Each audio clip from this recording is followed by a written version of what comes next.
जी बिस्मिल्लाहिर्रहमानिर्रहीम। कल हमने लास्ट टॉपिक में हाइड्रोजन बॉन्डिंग पढ़ी थी, स्ट्रक्चर ऑफ आइस में उसका रोल पढ़ा था। आज हम हाइड्रोजन बॉन्डिंग पढ़ने जा रहे हैं। वो 4 टॉपिक आज हम पढ़ेंगे। उसमें सॉल्युबिलिटी डिस्कस करेंगे, पेंट्स और डाइज में, क्लींजिंग एक्शन में और बायोलॉजिकल मॉलिक्यूल्स में। तो ये हाइड्रोजन बॉन्डिंग का हमने ट्रेंड पढ़ना है, किन में किस तरह ये होती है और क्या इसका सिनेरियो सामने आता है। ठीक हो गया।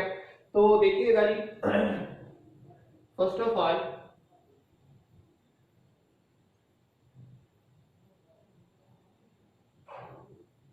solubility of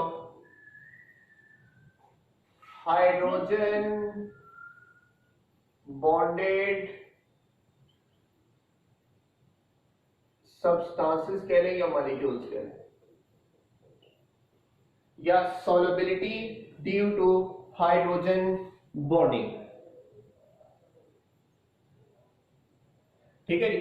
तो ये चंद चीजें जो है हमने समझनी है कि ये किस तरह से हम लोग देखते हैं इसको कि हाइड्रोजन बॉन्डेड मॉलिक्यूल में सॉल्युबिलिटी कैसे होती है। तो सबसे पहले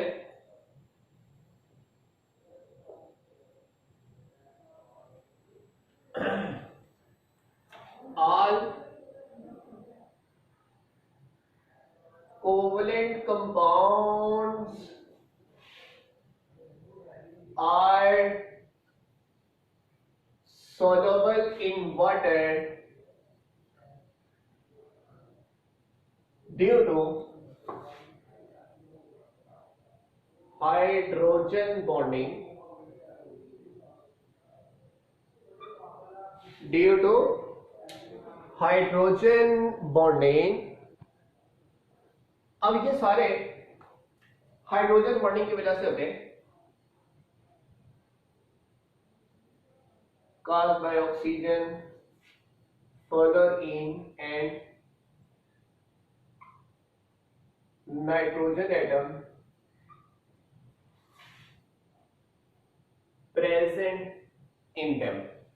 अब इससे चंद शॉर्ट क्वेश्चन भी निकलेंगे और एमसीक्यूज भी हम लोग करेंगे। जैसे कि सबसे पहले मैं कहता हूं कि आप अल्कोहल्स के बारे में क्या कहते हैं।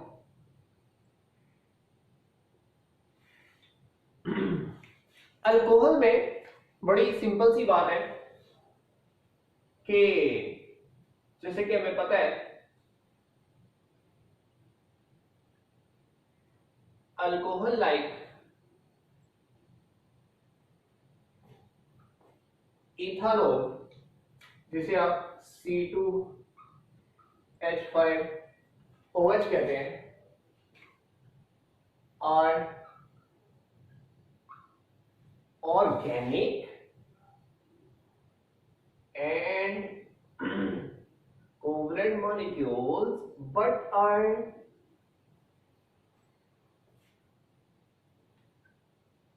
soluble in water due to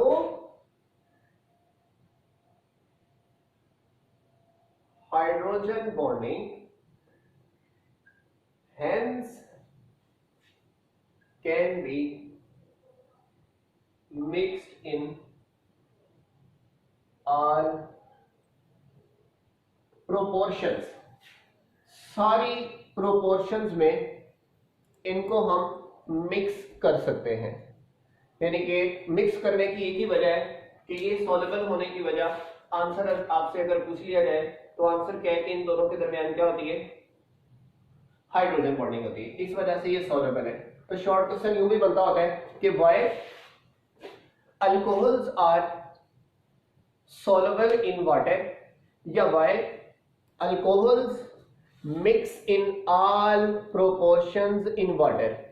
तो उसकी वजह भी वही है, ड्यू टू क्या, हाइड्रोजन बॉन्डिंग। ठीक है, और यहां पे भी सेम है।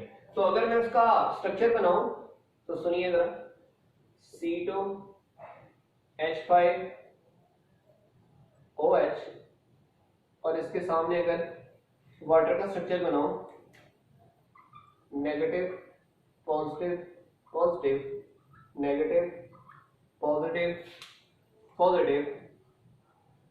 अब यहां पे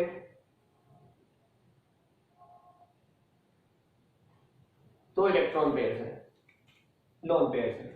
अब इनके दरमियान क्या चीज मुतवक्के है? हाइड्रोजन बॉन्डिंग, क्योंकि इसके अंदर भी OH है, इसके अंदर भी OH है, इस वजह से इनमें हाइड्रोजन बॉन्डिंग पाई जाती है। इस हाइड्रोजन बॉन्डिंग की वजह से सारी सॉल्युबिलिटीज वगैरह होती है। ठीक हो गया। अल्कोहल के बाद like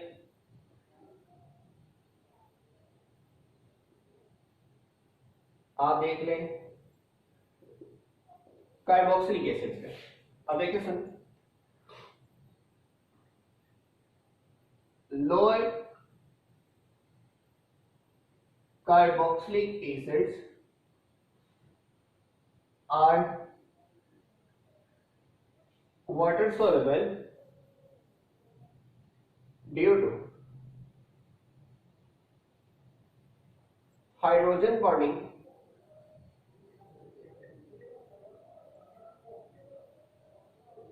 with water caused by carboxylic group and higher are not soluble due to repulsion of non polar group. यानी कि आप छोटा सा अगर मॉलिक्यूल हो तो उसे सॉल्व कर लेते हैं। जैसे मैं अगर बात करूं तो अगर यहां पे देखो ना, तो ये वाला जो एंड होता है ना अल्कोहल का, ये वाला, ये कार्बन वाला हमने सीखा हुआ ये नॉन पोलर है, लेकिन पानी में फिर भी सॉल्युबल है। वजह, पानी के अंदर क्या होता है? OH, और इसके अंदर भी क्या होता है? OH। तो ये OH को क्या करता है? हाइड्रोजन बॉन्डिंग की वजह से एक दूसरे में एडजस्ट कर लेता है, सॉल्व कर लेता है, पकड़ लेता है, कैप्चर कर लेता है। तो इस कैप्चरिंग की वजह से ये अल्कोहल और वाटर आपस में क्या है? मिसिबल है। ऐसे कार्बोक्सिलिक एसिड। अब ये सुन ले, लोअर और हायर का मतलब, लोअर का मतलब जिसमें कम कार्बन हो, और हायर का मतलब जिसमें ज्यादा कार्बन हो। लोअर का मतलब जिसमें कम कार्बन हो, और हायर का मतलब जिसमें ज्यादा कार्बन हो। ठीक है। अच्छा, तो ज्यादा कार्बन वाला और लोअर कार्बन वाला मैं जर्नल से एक डायग्रामेटिकल व्यू बनाऊंगा ताकि आप लोगों को समझ आ जाएंगे। RC⸻OH ये कार्बोक्सिलिक एसिड है, लेकिन साथ में अगर वाटर देखो तो वो ये सिनेरियो रखता है। अब सुनिएगा, यहां पे भी OH है, नेगेटिव पॉजिटिव, यहां पे भी OH है, नेगेटिव पॉजिटिव, यहां पे इधर भी नेगेटिव पॉजिटिव है। ठीक है। देखो अब लोन पेयर कहां कहां है। इसके पास भी दो लोन पेयर, कार्बोनाइल की ऑक्सीजन पर भी, इस ऑक्सीजन पर तो पैदाइशी तौर पे दो होते हैं, इधर भी दो है, और हाइड्रोजन भी है। देखो हाइड्रोजन की कमी, हाइड्रोजन भी है, लोन पेयर भी है, इसमें भी हाइड्रोजन भी है, लोन पेयर भी है। तो डेफिनेटली यहां पर क्या चीज मुमकिन है? Hydrogen bonding. अब ये वाला जो पार्ट होगा ना इसका R, ये वो, जैसे मैं कहता हूं ये यहां पे C2H5 है, 2 कार्बन वाला है तो लोअर, 3 कार्बन वाला लोअर है, 10-15 कार्बन वाला हो तो उसे कहते हैं हायर मॉलिक्यूल हो गया।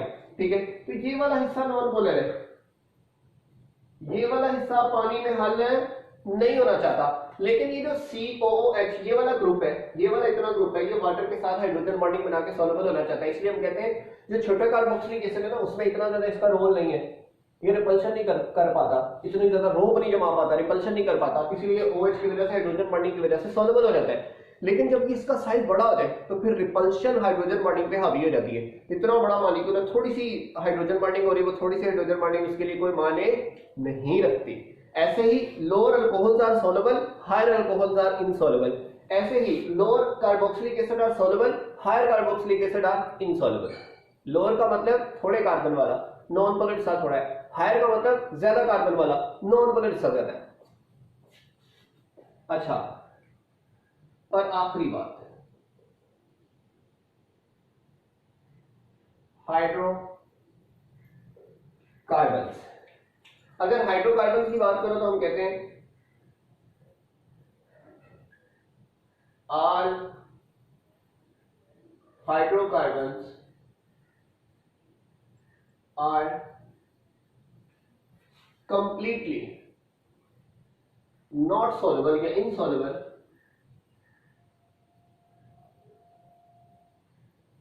in water due to no any hydrogen bonding because of non polar nature कि जो हाइड्रोकार्बन्स होते हैं वो क्या होते हैं, नॉन पोलर होते हैं। तो जाहिर बात है जो नॉन पोलर होता है वो हाइड्रोजन बॉन्डिंग नहीं बनाता, तो हम लोग कहते हैं इसमें हाइड्रोजन बॉन्डिंग नहीं होती, इस वजह से ये सॉल्युबल भी नहीं है, ये सॉल्युबल भी नहीं है। तो इनके सॉल्युबल ना होने की वजह, नॉट सॉल्युबल होने की वजह क्या है, नो हाइड्रोजन बॉन्डिंग। तो याद रखें कोवलेंट कंपाउंड सिर्फ सॉल्युबल होते ही हाइड्रोजन बॉन्डिंग की वजह से, ठीक है, और इसका कोई दूसरा सोर्स अवेलेबल नहीं है। ठीक हो गया। इसके बाद देखें एक short question point of view से हमने नेक्स्ट पढ़ना है हाइड्रोजन बॉन्डिंग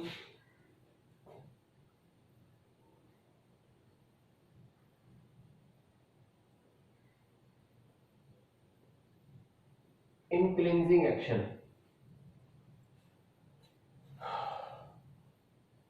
क्लींजिंग एक्शन यानी कि क्लीनिंग एक्शन कह लें, वो सोप्स और डिटर्जेंट्स होते हैं, ठीक है। अब सुने,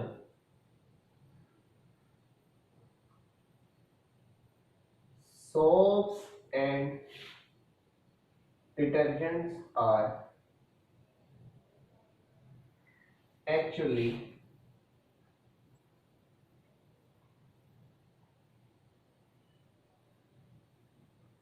sodium or potassium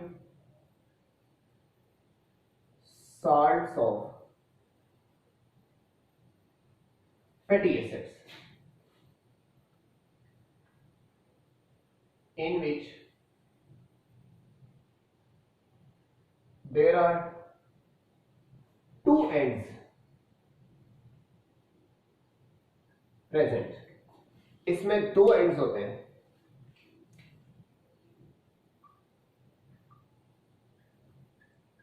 एक पोलर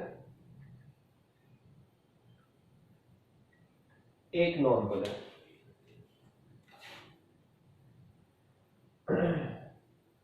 ये ionic and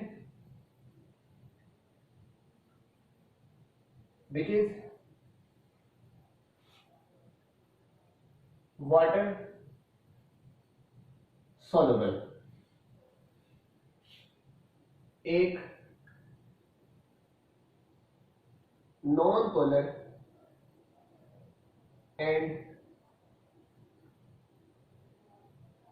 which is water insoluble. जो वाटर सॉल्युबल होता है उसे हम हाइड्रोफिलिक कहते हैं, तो इसे हम लोग कहते हैं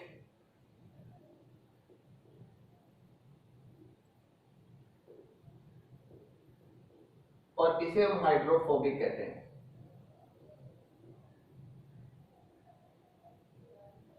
इसको हम क्या कहते हैं, हाइड्रोफोबिक। तो एक एंड इसका वाटर को लव करता है, अट्रैक्ट करता है, सॉल्व करता है, दूसरा इसको सॉल्व नहीं करता। तो इस वजह से हमारे पास हम कह सकते हैं सोप्स और डिटर्जेंट्स में दोनों चीजें होती है, पोलर भी और नॉन पोलर भी। पोलर पानी में हल होता है, नॉन पोलर पानी में हल नहीं होता। Hence, due to both ends soaps can clean all kind of polar and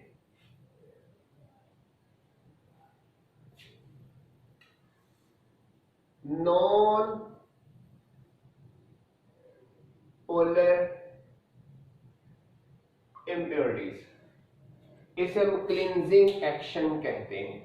मसलन अब सुनिएगा, ये सोप और डिटर्जेंट का फार्मूला है।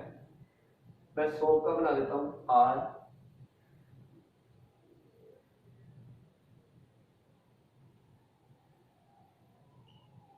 Na plus minus. ये वाला हिस्सा और ये वाला हिस्सा ये पोलर है, ये नॉन पोलर है। ठीक है, ये वाला पोलर इंप्योरिटीज के साथ टांग अड़ाएगा और ये वाला नॉन पोलर इंप्योरिटीज यानी कि गंद गुंद जो भी है, मसले मसाइल, उनको हल करेगा। ठीक है जी। तो पोलर और नॉन पोलर इंप्योरिटीज में यहां पे कुछ चीजें बिल्कुल वाज़ेह करनी है। वो क्या है वो सुने। इस वजह से कंक्लूजन निकालते हैं, वो मैं इधर लिखता हूं, ये float at surface of water. कभी आपने देखा हो, जो आपने साबुन यानी कि सोप या डिटर्जेंट पानी में डाला हो, वो पानी में नीचे बैठ गया हो। जब भी आप झाग बनाते हैं तो मुझे बताओ, वो पानी में नीचे बैठ जाती है या पानी में ऊपर रहती है? वो ऊपर रहती है, सरफेस के ऊपर रहती है। उसकी वजह आज सुन लो कि वो पानी में ऊपर क्यों रहती है। उसकी वजह रीजन सुन लें कि ये वाला जो पोलर पार्ट है, ये वाला जो पोलर पार्ट है, ये इनसाइड वाटर रहता है और ये वाला जो नॉन पोलर पार्ट है, ये आउटसाइड वाटर रहता है। इसका मतलब है कि इस मॉलिक्यूल ने आधा पानी के अंदर है ना, आधा पानी के बाहर है ना। तो ये सरफेस है, ये पोलर पार्ट पानी के अंदर, नॉन पोलर पार्ट पानी के बाहर। तो इस वजह से हाफ अंदर हाफ बाहर। इसका मतलब ये हुआ कि वो पानी में भी होगा, पानी से बाहर भी होगा, वो एक ही जगह है, वो जो सरफेस है। तो इसलिए झाग जब पानी की बनती है वो सरफेस के ऊपर बनती है, कभी सरफेस से नीचे नहीं जाती, क्योंकि इसमें सोप्स और डिटर्जेंट्स होते हैं। और सोप्स और डिटर्जेंट्स में क्या होता है कि हमारे पास दो एंड्स होते हैं, एक पोलर और एक non polar. Polar inside water जाएगा, क्यों? हाइड्रोफिलिक है, वाटर सोलेबल है। नॉन पोलर आउटसाइड वाटर रहेगा, क्यों? हाइड्रोफोबिक है, इनसॉल्युबल इन वाटर है। और एक जो मजे की बात है वो क्या है वो सुने। आपको मशीन क्यों चलानी पड़ती है, थापी लेके कपड़ों की धुलाई क्यों करनी पड़ती है? ये जो नॉन पोलर पार्ट है ना, ये ऊपर ही रहता है, ये नीचे नहीं जाता, ये नीचे नहीं जाता। इससे जबरदस्ती नीचे लेके जाना पड़ता है ताकि ये नॉन पोलर पार्ट्स को खींच के लाए, कपड़ों में से खींच के लाए। तो हम थापी के जरिए ठोकते हैं उस साबुन को नीचे को कि कपड़ों में घुसे और इम्प्योरिटीज को निकालकर बाहर लाए। ये होगी एक बात। दूसरी बात, जैसे मशीन में होता है, वॉशिंग मशीन में से बार बार घुमाते हैं, उसका मतलब एक तो होता है कि अच्छी तरह साबुन के साथ इंटैक्ट हो जाए, दूसरा वो नॉन पोलर पार्ट उसके में जाके खींच के उसे बाहर लेके आए। सही हो गया। ये था क्लींजिंग एक्शन। तो अगर पूछ लिया जाए क्लींजिंग एक्शन क्या है, तो आप कहेंगे सोप्स और डिटर्जेंट्स में दो एंड्स होते हैं, पोलर भी नॉन पोलर भी। तो पोलर क्या करता है, पोलर को डिसॉल्व करता है, नॉन पोलर किसको डिसॉल्व करता है, नॉन पोलर को। इस वजह से सोप्स हर किस्म की इंप्योरिटीज को, जैसे ऑयल लगता है हाथ पर, फिर भी हम साबुन से धोते हैं। नमक वगैरह, साल्ट वगैरह, मिर्ची वगैरह लगती है, फिर भी हम साबुन से धोते हैं। वजह क्या है, उसमें दोनों एंड्स हैं। इसीलिए हम कहते हैं कि वो यूनिवर्सल क्लीनर के तौर पे काम करता है। जैसे वाटर यूनिवर्सल सॉल्वेंट है ना, ऐसे ही।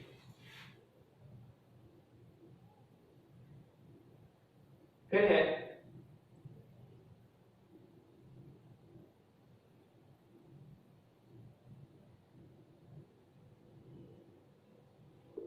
हाइड्रोजन बॉन्डिंग इन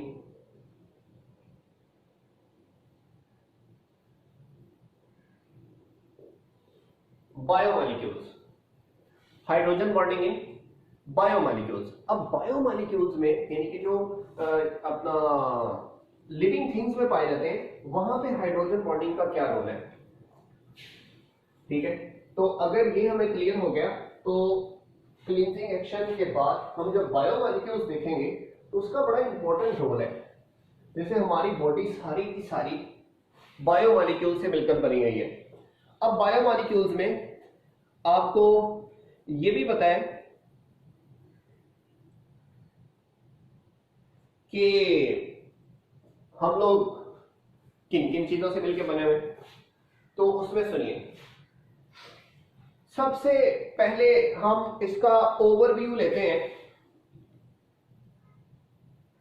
कि हमारे पास किस किस चीज से ये चीजें हमारे पास बनी होती हैं। ठीक है, तो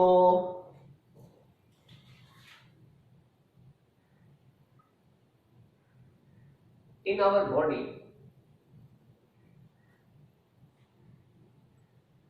there are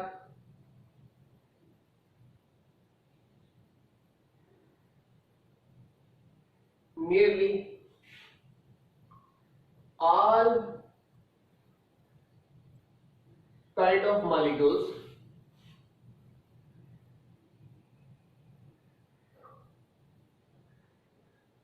whose structure is dependent upon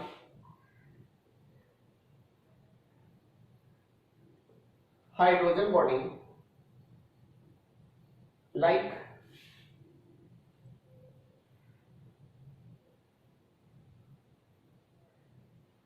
जैसे कि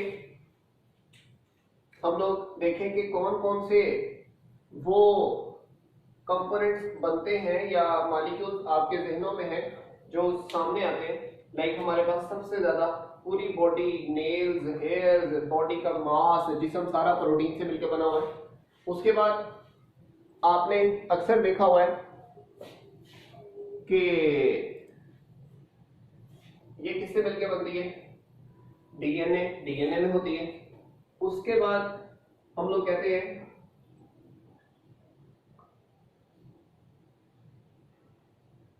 कार्बोहाइड्रेट्स में होती है। सही है। उसके बाद विटामिन्स, एटीसी, ये सारे के सारे जो है ना वो इनसे होते हैं, बने हुए होते हैं। अब मैं पहले डिस्कस करता हूं प्रोटीन्स। प्रोटीन्स को डिस्कस करते हैं और साथ में इसकी स्ट्रक्चर कैसे बनती है, शक्ल कैसे बनती है, डायग्रामेटिकली कैसे प्रेजेंट करते हैं। बड़ा इंपॉर्टेंट टॉपिक है, तो इसे समझना है।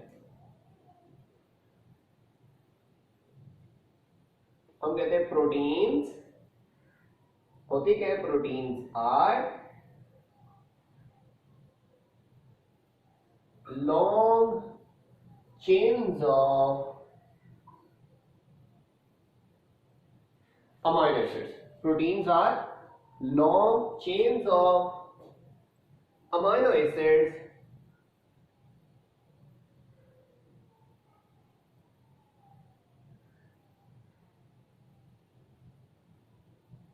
which give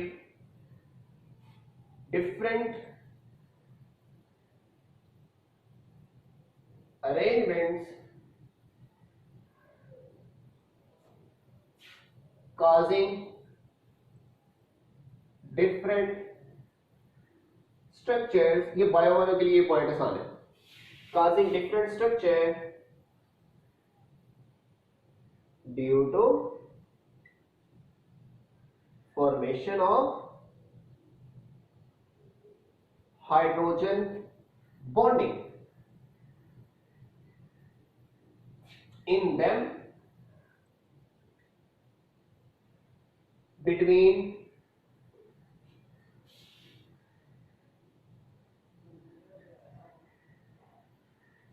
carbonyl group and amino group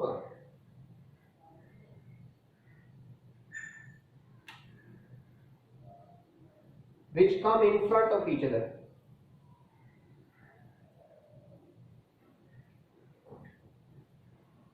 अभी इसका स्ट्रक्चर बना के समझते हैं कि ये कौन से ऐसे हैं जो एक दूसरे के आमने सामने आ जाते हैं। तो बेसिकली आपने समझना है, सुनिए कि इनकी डिफरेंट अरेंजमेंट किस वजह से होती है, हाइड्रोजन बॉन्डिंग की।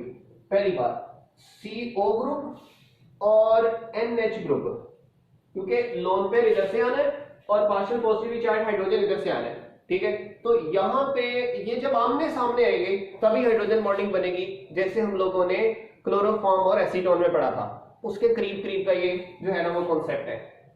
अब इसमें ना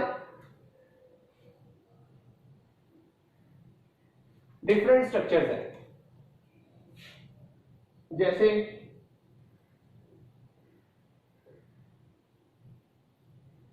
प्राइमरी, सेकेंडरी, टर्शियरी,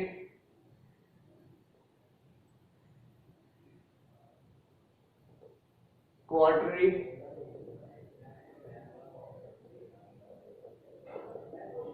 स्ट्रक्चर। ये 4 किस्म के स्ट्रक्चर है, ठीक है। तो ये basically entry test point of view से भी बड़ा इंपॉर्टेंट है, इसलिए मैंने समझाना है थोड़ा सा। तो ये वाला स्ट्रेट चेन, इसमें क्वाइल्ड चेन, इसमें 3D क्वाइल्ड चेन, इसमें 3D सुपर क्वाइल्ड चेन। मतलब मैं थोड़ा सा इशारा कर देता हूं, जो अगली बात है याद रखें, इसमें नो हाइड्रोजन बॉन्डिंग, इसमें हाइड्रोजन बॉन्डिंग होती है, इसमें हाइड्रोजन बॉन्डिंग होती है, इसमें भी हाइड्रोजन बॉन्डिंग होती है। अब कैसे होती है ये हमारा पॉइंट है, ये हमने समझना है। पहले तो इसकी शक्ल देखें ना, अगर इसकी डायग्राम आपको थोड़ा सा आइडिया दे गई ना, तो फिर मैं आपको इसकी जो है ना वो एक इसमें से एग्जांपल एक्सप्लेन कर दूंगा। अब ये जो प्राइमरी स्ट्रक्चर है ये बिल्कुल स्ट्रेट है, तो स्ट्रेट में तो कोई कॉइलिंग श्वाइलिंग नहीं है, कोई इसकी शेप में चेंजिंग नहीं है। जब शेप में चेंजिंग नहीं है तो कोई हाइड्रोजन बॉन्डिंग की जरूरत है नहीं है। जो सेकेंडरी है वो यू है। अब ये जो स्प्रिंग टाइप स्ट्रक्चर है, हेलिकल स्ट्रक्चर है, तो हेलिकल स्ट्रक्चर को मेंटेन करने के लिए सामने कोई ना कोई, यानी कि वो स्प्रिंग को मेंटेन करने के लिए कोई ना कोई हाइड्रोजन बॉन्डिंग रोल अदा करेगी। ऐसे ये वाला में स्प्रिंग भी है और 3 डायमेंशनल है, स्प्रिंग भी है लेकिन 3 डायमेंशनल है, हर तरफ ये कॉइलिंग है। और क्वार्टरली में ये 3D भी है और सुपर कॉइलिंग है। ये एक बार कॉइलिंग होती है, फिर उसके बाद ये गुच्छा बनाते हैं, जैसे एंजाइम्स की शक्ल होती है ना, ये गुच्छा, जिसमें गुच्छा सा बन जाए वो वाली है क्वार्टरली, जिसमें 3D कॉइलिंग हो टर्शियरी, जिसमें 2D कॉइलिंग हो वो सेकेंडरी। अब मैं यहां पर आपको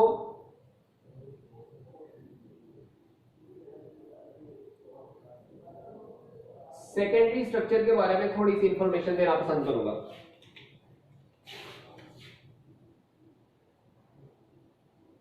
in this amino acids arranged in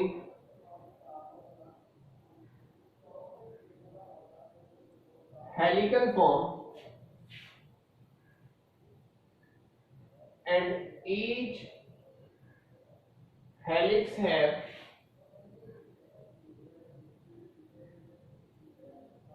approximately 27 amino acids in them. तकरीबन 27 अमाइनो एसिड्स उसमें होते हैं।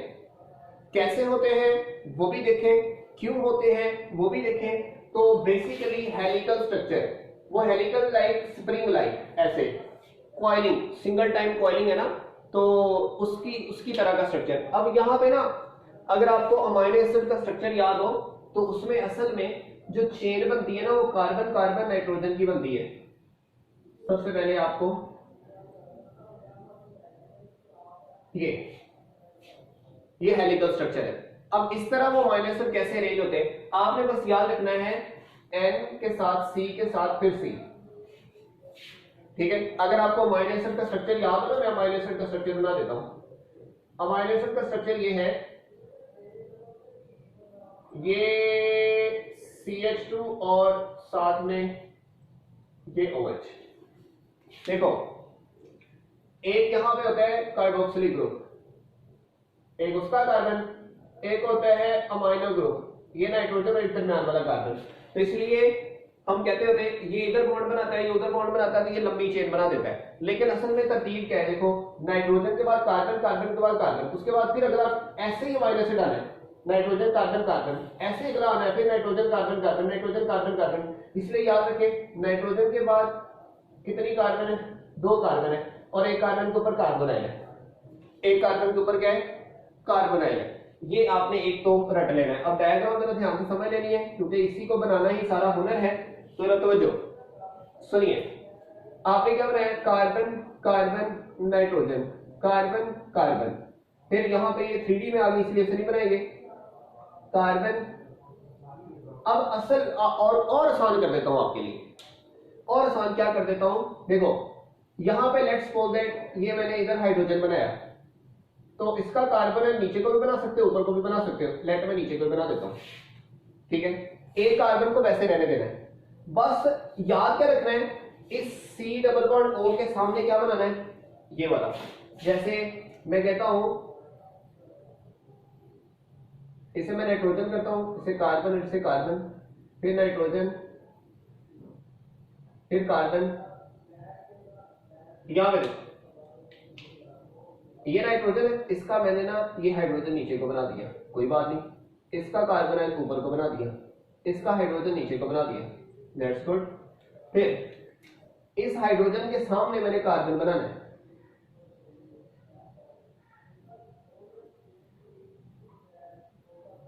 ये देखना जरा, इस कार्बन के ऊपर है डबल बॉन्ड O, फिर यहां पे हाइड्रोजन, फिर डबल बॉन्ड O, फिर यहां पे हाइड्रोजन। सही है, तो ये चंद एटम्स आपको नजर आ रहे हैं, वो भी काफी होते हैं, चंद एटम्स नजर आ रहे हैं, वो भी काफी होते हैं। बस आपने इधर शो क्या करना है, बस ये याद रखें, इसके एक्सपीरियंस हासिल करें कि कार्बोनाइल के सामने कोई एक आध बना दो, इधर नहीं बनाना कोई बात नहीं, नीचे को बना दो, ठीक है ना, नहीं बना कोई नहीं, फर्ज नहीं है, आप नीचे को बना दो।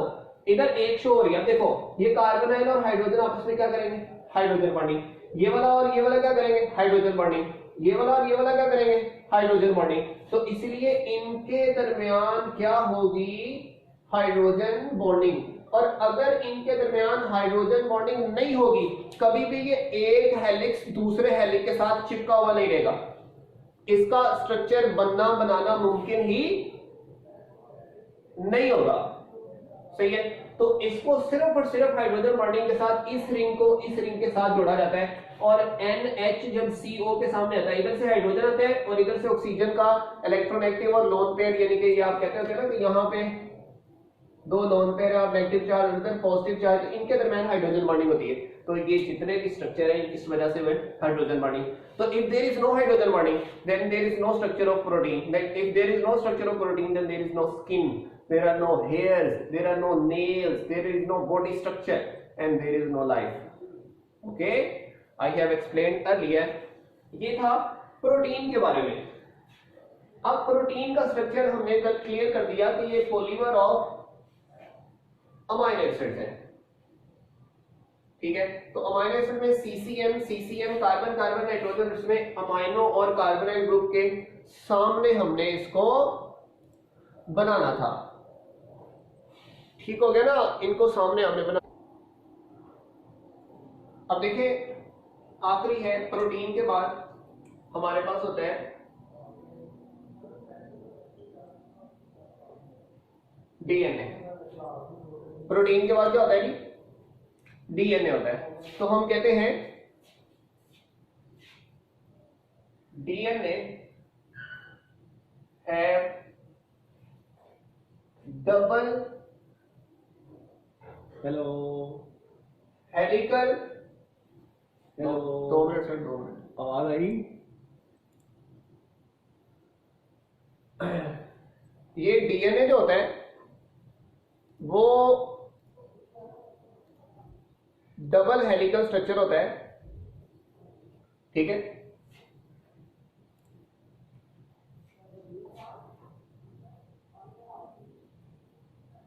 डबल हेलिकल स्ट्रक्चर होता है इन विच to strands are joined by hydrogen bonding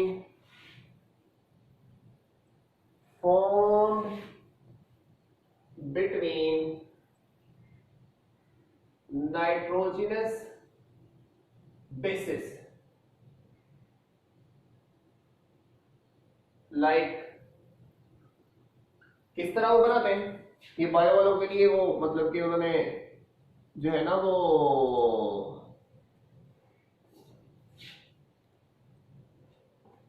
अपना करवाए हुए चीजें, ठीक है। उन्होंने पहले ही ये बायो में पढ़ा हुआ है।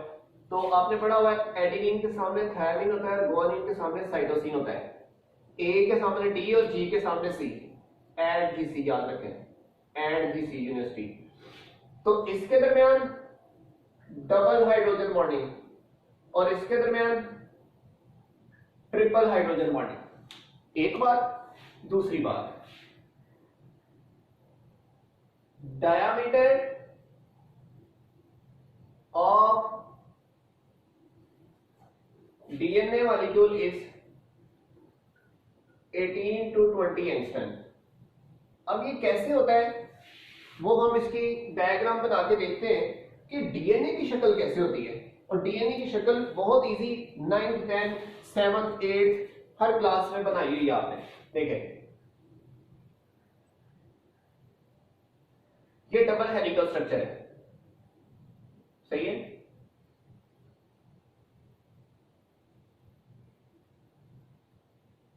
ये इस तरह करके डबल हेलिकल स्ट्रक्चर है। अब होता क्या है, ये यहां पे दरमियान में adenine, thymine, guanine, cytosine, adenine, guanine. अब ए के सामने टी, टी के सामने ए, जी के सामने सी, सी के सामने जी, ए के सामने टी, जी के सामने सी। अब इनमें क्या होता है, ए और टी के दरमियान कितनी हाइड्रोजन बॉन्डिंग्स होगी? Double hydrogen bonding. तो यहाँ पे डबल, यहाँ पे डबल, यहाँ पे ट्रिपल, यहाँ पे ट्रिपल, यहाँ पे डबल, यहाँ पे ट्रिपल। तो ये जो डबल हेलिक्स स्ट्रक्चर है ये आपस में मर्ज हुआ है या जुड़ा हुआ है। ये दोनों स्ट्रैंड जुड़े हुए हैं, तो दोनों स्ट्रैंड के जुड़ने की वजह से आपस में क्या होना, हाइड्रोजन बॉन्डिंग का होना। तो ये क्या है जी, यहाँ पे क्या होना, तो इसलिए डीएनए भी एग्जिस्ट करता है जिस वजह से आपकी पैदावार हो रही है, आपकी हर चीज का स्ट्रक्चर बन रहा है, जीन्स जिन्हें कहते हैं, तो वो भी सिर्फ और सिर्फ किस वजह से स्ट्रैंडेड है, हाइड्रोजन बॉन्डिंग की वजह से। और यहां से लेकर यहां तक जो इनका डायमीटर है वो 18 to 20 एंगस्ट्रॉम है, और वो भी हाइड्रोजन बॉन्डिंग की वजह से है इतना, वरना तो ये अनलिमिटेड होता, ये एक स्ट्रैंड उधर होता है, एक स्ट्रैंड उधर होता, सही है। तो यहां तक ये हो गया। और एंड पे आप कार्बोहाइड्रेट्स में भी देख लेते होते हैं, कार्बोहाइड्रेट्स में भी हाइड्रोक्सिल ग्रुप होते हैं, इस वजह से वो भी मल्टीपल हाइड्रोजन बॉन्डिंग बनाते हैं, तभी वो वाटर में सोलबल भी हैं, तभी वो ईच एंड एवरीथिंग ये फंक्शन शो करते हैं, ठीक है। तो यहां तक थी हमारी hydrogen bonding in biomolecules. Biomolecules में प्रोटीन्स हैं, डीएनए है और कार्बोहाइड्रेट्स हैं, सही हो गया। और क्या नाम बोलते हैं, उससे पहले हमने क्लींजिंग एक्शन पढ़ा, ठीक है। तो यहां तक कोई क्वेश्चन है तो आप लोग कर सकते हैं, ठीक हो गया। Any question you people may ask to me. Thank you very much. अल्लाह हाफिज।